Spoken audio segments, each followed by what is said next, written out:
The reason why I feel like a lot of black women are being let go from their jobs and their leadership positions necessarily isn't because of racism, so to speak. I feel like it has to do more of the fact that black women have backbones. Okay. It's not to say that white women don't have backbones, Hispanic women don't have backbones, women of other cultures, backgrounds, races, whatever the case may be, don't have backbones. It's just a simple fact that black women just have had to fight for their positions for so long. They've had to fight to be in a position of power. They've had to fight the system just to be acknowledged. And so we have a backbone, right? There's something about us. There's this grit. There's this strength about us. There's this power that does not allow us to be taken advantage of or to be walked all over. And when you come across situations and work and in work situations, corporate, whatever the case may be, where you're being discriminated against, where there's an where there's microaggression, where there is you know, it's difficult for black women to be able to keep their mouth shut. And in situations like that, I feel like black women, jobs, corporate America, whatever the case may be, they assume that black women will keep their mouth shut simply because they are the ones that are at the brunt of all this discrimination and all this dysfunction, all this disrespect. So they think that black women are just going to keep their mouth shut and they're just going to go about their day. But the truth of the matter is that's really not the case. The case of the matter, the truth is more than likely going to step up every single time. Okay. Yes, there are some faulty people who are taken into situations and into little groups and cliques, and they feel like, oh, they've made it because they've been able to, their proximity to whiteness is very, very close.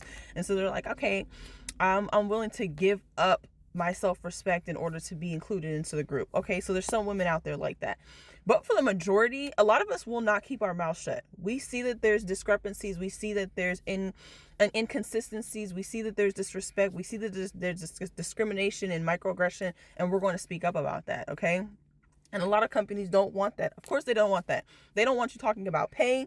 They don't want you to talk about, personal things that are happening within coworkers or within employees and bosses and stuff. They don't want you to have these discussions because they don't want everyone to know what is going on. Okay? So that they can continue to have control over everyone. I know this firsthand. I've dealt with it in many of my jobs. I've had a lot of jobs. And the one thing that I will always champion is having conversations about money. No, I'm not going to get into a job and I'm making a certain amount of money and this person's making more money and they're walking around and they're doing absolutely nothing, or they're doing absolutely less. No, I'm not doing that. I also struggle with this in a sense where I struggle to do more at my job because I already knew what was going on. And instead of working, doing more work or, extending myself a lot more, I would always do less. Hoping that I just knew something more than what was going on. It didn't really work out for me, of course, because at the end of the day, we always have to work 10 times harder. And if I'm working literally less, thinking I'm getting over, it doesn't pan out well. So I get that now.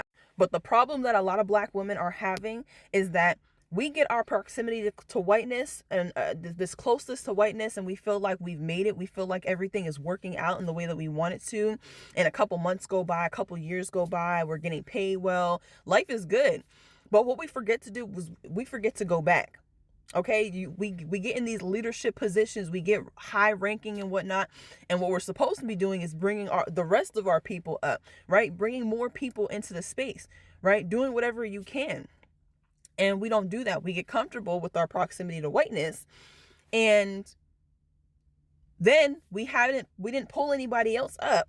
And so once you fall, that's it, right? Once you fall through the crack and they let you go, there's nobody else to fill the position because they've already been trying to push you out to begin with.